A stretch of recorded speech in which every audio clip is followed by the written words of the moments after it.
आप मन ह सुनत हो पाटन के अपन पसंदीदा रेडियो लोकवाणी 89.6 ला।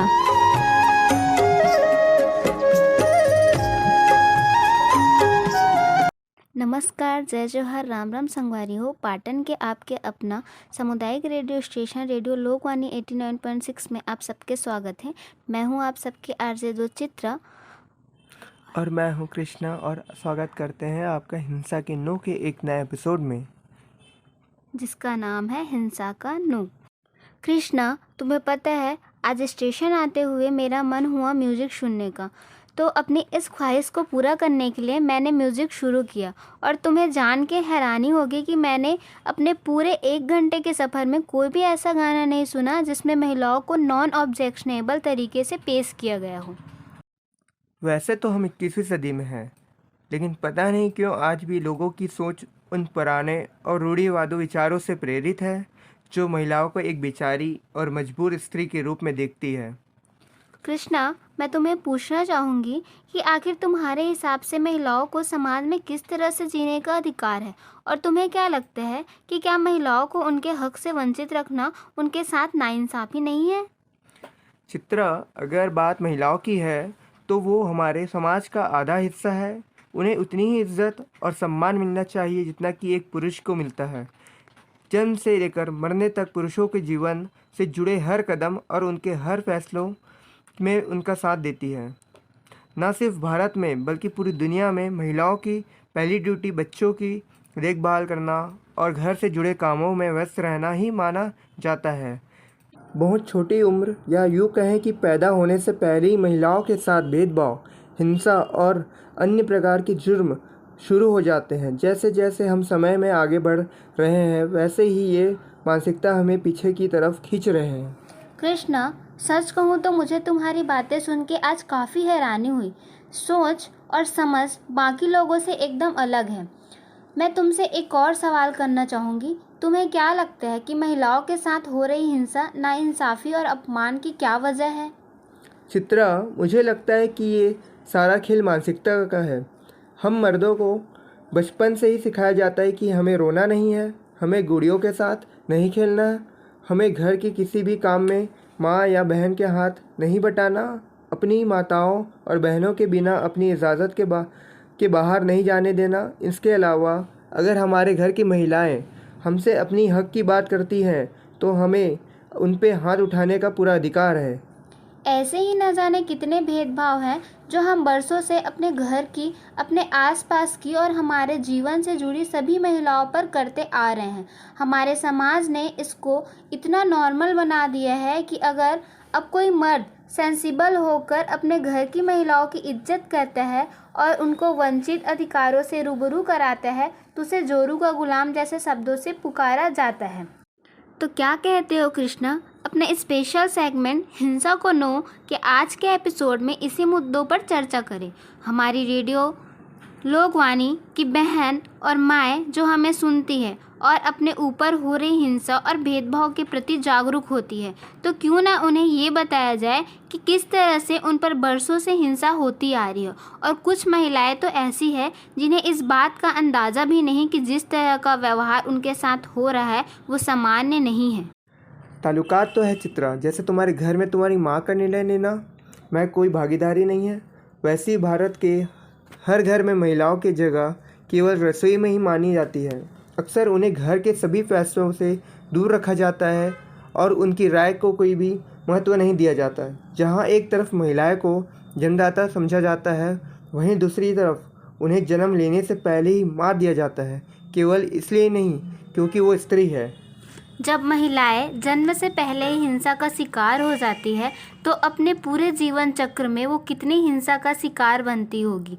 जैसा कि हमने अपने पहले ही एपिसोड्स में बताया कि हिंसा के कई प्रकार होते हैं। सिर्फ मारपीट ही हिंसा का प्रकार नहीं है, बल्कि भद्दे शब्दों का प्रयोग करना, मानसिक तौर पर परेशान करना और किसी भी महिलाओं को उनके हक से वंचित रखना भी हिंसा का ही रूप है। महिलाओं को जीवन के हर मोड़ पर इन हिंसाओं का सामना करना पड़ता है। महिलाओं के जीवन में 6 पड़ाव होते हैं। जन्म से पहले का जीवन, बचपन, बाल्य अवस्था, किशोरावस्था, प्रजनन आयु और बुढ़ापा।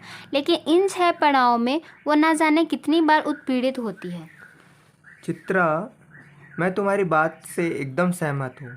मैंने अपने जीवन में यह पड़ाव देखे हैं और मैं बहुत अच्छे से समझ सकता हूँ किस तरह हमारी बहनें और माएँ अपना जीवन बिताती हैं। महिलाओं के साथ हिंसा का दौर बहुत पुराना है।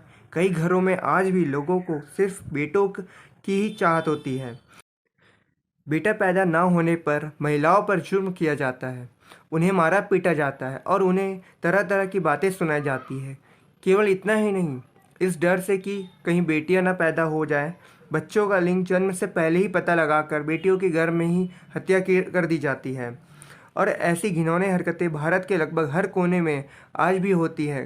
कन्या भ्रूण हत्या के कई कारण हो सकते हैं, जैसे कि भारत के कई परिवारों में वंश आगे बढ़ाने के लिए बेटों का होना जरूरी माना जाता है, क्योंकि बेटियां शादी के बाद ससुराल चली जाती हैं, इसलिए बेटों के जन्म को ज़्यादा प्राथमिकता दी जाती है। शादी के दौरान दिए गए दहेज के मामले में आज भी समाज का हिस्सा है।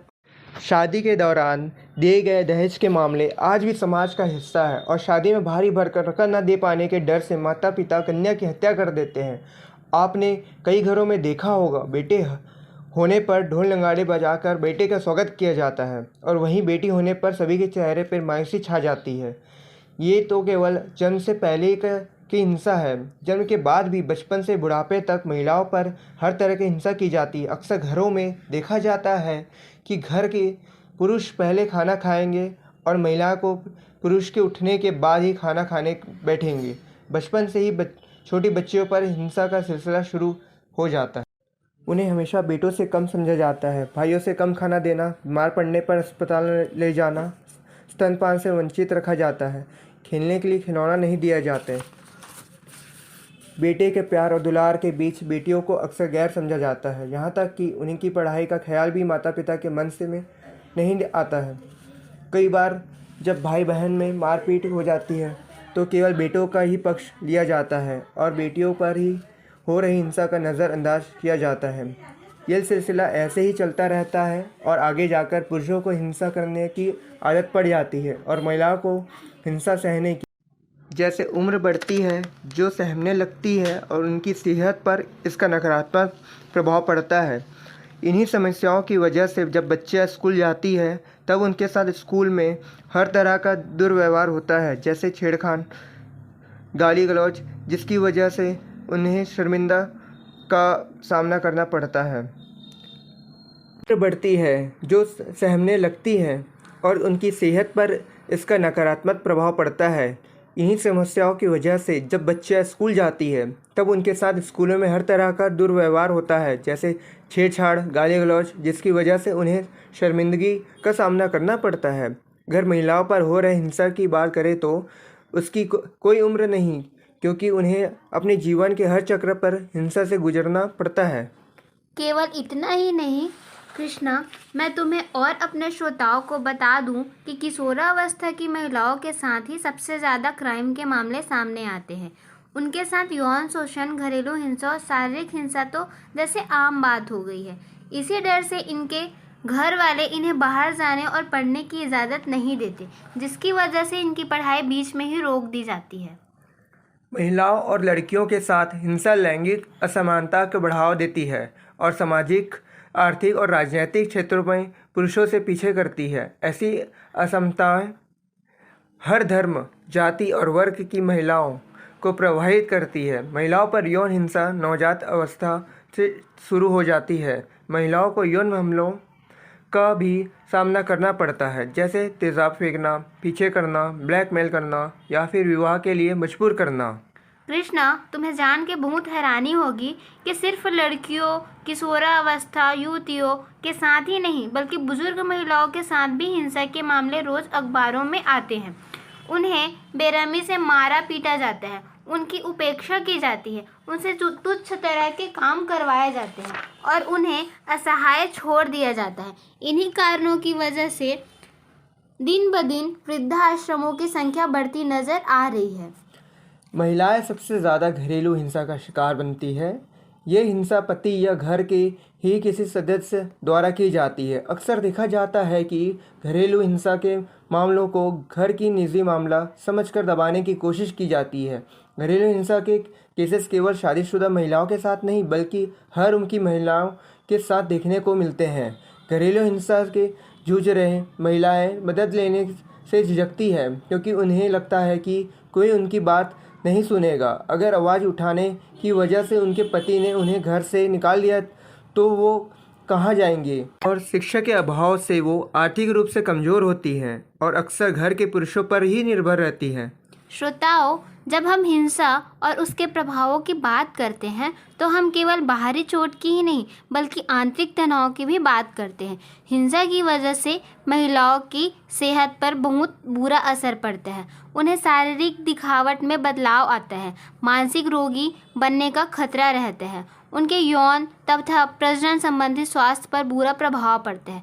ऐसी स्थिति में महिलाओं को आत्महत्या करने का ख्याल भी आना सामान्य है और कुछ केसेस में तो HIV सकारात्मकता का भी खतरा रहता है। चित्रा, तुमने तो बहुत चिंतात्मक बात बताई। अब हमारे श्रोताओं को ये बताओ कि अगर कोई महिला किसी भी तरह की हिंसा से जूझ रही है और वो उस हिंसा को रोकने के लिए कोई कदम उठाना चाहती है तो उसे वो क्या करना चाहिए? हमारी घरेलू हिंसा से पीड़ित बहनों के लिए कानून ने कई अधिनियम बनाए हैं जिनके लाभ से वो वाकिफ। 2005 में घरेलू हिंसा से प्रभावित महिलाओं को ध्यान में रखते हुए एक नया कानून लाया गया जो 2006 में लागू हुआ। इस कानून को घरेलू हिंसा से महिलाओं का संरक्षण अधिनियम 2005 से जाना जाता है। इस अधिनियम की सहायता लेकर पीड़ित महिला इंसाफ की मांग कर सकती है। इसके अलावा अगर कोई महिला किसी भी तरह की हिंसा झेल रही है तो उसके पास और भी तरीके हैं जिसके जरिए जो अपनी आवाज़ उठा सकती है, जैसे कि वो महिलाओं के हेल्पलाइन नंबर 181 पर कॉल करके सहायता की मांग कर सकती है। महिलाओं के लिए महिला थाना और वन स्टॉप सखी सेंटर के भी निर्माण किए गए हैं, तो वो जाकर भी अपनी समस्याओं के बारे में बात कर सकती है। दोस्तों, अब समय इजाज़त नहीं देता कि हम और बात करें, लेकिन जाने से पहले हम केवल आप सबसे इतना ही कहना चाहेंगे कि हिंसा बहुत ही गंभीर मुद्दा है। इसे नज़रअंदाज नहीं करना चाहिए। हमारे समाज के लिए उतना ही हानिकारक है जितना कि कोविड की महामारी। जिस प्रकार हम धीरे धीरे कोविड महामारी से उभर गए, उसी प्रकार हमें हिंसा का प्रकोप से भी निकलना है। हम सबको धीरे धीरे कदम बढ़ाना है ताकि आप हिंसा को मात दे सके और अपने आसपास मौजूद हर महिला को उसका सम्मान और हक दिला सके। तभी हम आज़ाद भारत के आज़ाद नागरिक बन पाएंगे। अगर आपको भी कोई कभी भी कहीं हिंसा करते हुए दिखे तो आपको पता होना उसे क्या कहना है। हिंसा को no, oh no, oh no, oh no, oh no, oh no, oh no, oh no, oh no,